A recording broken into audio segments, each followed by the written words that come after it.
Sore itu sepulang dari kerja, sekitar jam 4 sore, aku langsung memacu motorku menuju daerah Mojokerto, tepatnya di daerah Pacet. Alhamdulillah sore itu cuaca cukup cerah, tidak ada mendung, matahari sudah condong di barat. Sudah lama aku tidak ke sini. Terakhir aku ke Pacet sekitar 2 bulan yang lalu. Tentunya ada tujuan yang sudah lama aku pendam, yaitu mengunjungi seseorang yang aku kenal belum lama lewat media sosial. Sebut saja namanya Madeline. Kulitnya putih, rambutnya ikal sebahu, blasteran Belanda dan Jawa. Dia tinggal di sebuah villa bersama kedua orang tuanya dan satu orang pembantu. Mereka sudah lama tinggal di sana, sekitar 7 tahun. Orang tua Madeline memiliki usaha berdagang. Mereka memilih daerah Pacet karena di situ udaranya sejuk dan jauh dari keramaian. Jalanan menanjak dan berliku tidak menjadi halangan bagiku menemui mereka. Hati ini serasa berbunga-bunga. Jalanan yang sepi dan berkabut tidak menyulitkan hatiku. Bayang-bayang wajah Madeline terus ada di kelopak mataku. Kupacu motorku secepat mungkin. Tidak sabar rasanya aku bertemu dengan Madeline. Setelah tikungan yang kesekian, entah yang keberapa, akhirnya villa putih yang megah itu nampak di ujung jalan.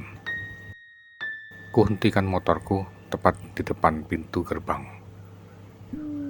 Entah bagaimana, ternyata Madeline sudah menungguku. Dia ada di teras, duduk seorang diri. Setelah melihatku datang, dia berdiri dan berlari ke arahku. Dari raut wajahnya nampak bersinar-sinar bahagia. Madeline membuka pagar. Kutuntut motorku menuju halaman villa. Tanah yang becek akibat hujan semalam membuat ban motorku meninggalkan bekas. Tanpa berkata-kata, Madeline menggandeng tanganku, mengajakku masuk ke dalam rumah. Di dalam ruang tamu, kulihat kedua orang tua Madeline sedang duduk-duduk santai. Mereka menoleh ke arahku dan tersenyum, tetap juga tidak berkata apa-apa. Madeline mengajakku ke halaman belakang. Ada sebuah taman yang cukup rindang dengan beberapa bunga-bunga dan pohon-pohon. Di tengah-tengah taman itu, ada sebuah bangku panjang yang terbuat dari besi. Kami berdua berbincang-bincang dan bercanda di kursi itu. Seorang pembantu wanita, orang pribumi, datang mendekati kami dengan membawa 2 gelas teh hangat. Waktu bergulir tak terasa, hari sudah mulai gelap. Kulihat jam di ponselku menunjukkan pukul 9. Aku pun dengan berat hati akhirnya berpamitan. Awalnya Madeline merasa berat melepaskanku. Digenggamnya erat tanganku dan memelukku erat. Entah kenapa, dia menangis. Air matanya menetes. Aku berusaha menenangkannya dan aku bilang masih ada hari esok. Sabtu depan aku akan datang ke sini lagi. Madeline mengusap air matanya dan mengantarku ke ruang depan. Kami berjalan menuju halaman depan melalui ruang tamu, namun di situ tidak lagi nampak orang tua Madeline. Madeline membuka pintu pagar dan kutuntun motorku keluar. Salam buat papa mama ya. Minggu depan aku kesini lagi. Madeline mengangguk pelan. Ku starter motorku dan pergi meninggalkan villa itu. Dari kaca spion, kulihat Madeline menutup pintu pagar dan masuk. Kupacu motorku melalui jalanan berliku, gelap dan berkabut. Aku tidak langsung pulang ke Surabaya. Aku menuju rumah Sabto yang tidak jauh dari villa Madeline. Tumben kamu kesini. Dari mana kamu? Wajahmu nampak ceria sekali. Ada deh, nanti aku ceritain. Yaudah, mandi sana. Aku masuk ke dalam rumah Sabto. Setelah mandi, kami pun duduk di teras. Di meja sudah nampak segelas kopi panas dan cemilan. Kamu dari mana? Pasti dari rumah cewek. Iya, baru kenal. Orang mana? Orang sini. Orang sini. Yang mana? Yang mana? Di atas. Dia punya villa di atas. Letaknya nggak jauh dari masjid besar yang ada di atas. Masjid. Villa. Villa yang besar itu. Di sekitar masjid nggak ada villa. Ada satu villa. Tapi gede itu. Itu bukan villa menurut aku. Orang sini mengatakan itu istana karena terlalu besar ukurannya. Iya sih, memang ukurannya besar. Serius kamu dari situ? Iya, kenapa? Kamu ketemu siapa di situ? Ya, perempuan yang aku kenal. Aku kenal dia lewat Facebook. Lalu berlanjut kita ketemuan. 2 bulan yang lalu aku pernah ke situ, tapi aku nggak mampir rumahmu. Lalu pertemuan kedua, ya barusan tadi. Kenapa memang? Kok kamu kayak kaget gitu? Bentar. Aku kayaknya perlu meluruskan sesuatu. Villa putih, Dek, yang letaknya nggak jauh dari masjid di atas. Aku jadi merinding.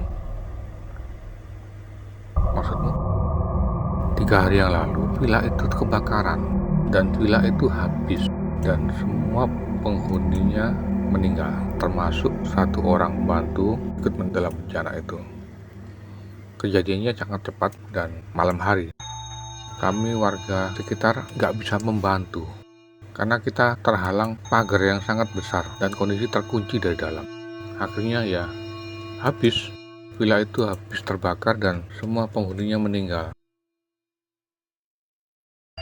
Kamu jangan bercanda toh, ngawur kamu. Aku lu barusan ketemu. Aku lu barusan dari sana dan aku ketemu dengan perempuan itu. Bahkan ketemu dengan kedua orang tuanya dan ada pembantunya juga. Kamu nggak salah villa kan? Ya enggak lah, memang di situ tempatnya. Udah. Kamu minum kopi dulu, kamu makan, istirahat. Besok pagi kita ke sana. Oke? Akhirnya malam itu aku istirahat di tempat Sabto. Keesokan paginya, Sabto menawarkan untuk pergi berdua ke villa yang kemarin. Kami menggunakan 2 motor sendiri-sendiri karena rencana setelah dari villa itu aku akan terus pulang ke Surabaya. Setelah sampai di Villa Madeline, kami pun berhenti di depan pagar. Aku bergegas turun dari motor, bermaksud menunjukkan bukti-bukti bahwa kemarin memang benar-benar aku dari situ. Lihat toh, ini jejak motorku. Lihat ini. Ada sebuah kembangan bekas jejak ban motor di atas tanah yang kering. Sabto pun menatap tajam jejak motor itu seperti tidak percaya. Dia berusaha mencocokkan jejak di atas tanah itu dengan ban motorku. Dan memang sama, benar itu jejak ban motorku. Tapi lihat, pagar ini terkunci dan ada polis lain di sini. Iya, tapi aku kemarin benar-benar habis dari sini toh. Garis polisi ini nggak ada. Dan Madeline yang membukain pintu. Lihat ke dalam, lihat, villa itu hancur. Bahkan masih ada asap di situ. Mataku menatap tajam villa itu, terasa nggak percaya. Villa itu hancur, terbakar habis dan masih nampak kepulan asap keluar dari puing-puing. Beberapa untai polis lain menutup pagar depan agar tidak ada yang masuk. Kepalaku terasa pusing. Akhirnya gelap. Dan aku pun terjatuh. Nampaknya aku pingsan dan Sabto dibantu beberapa orang warga sekitar memapahku masuk ke dalam masjid.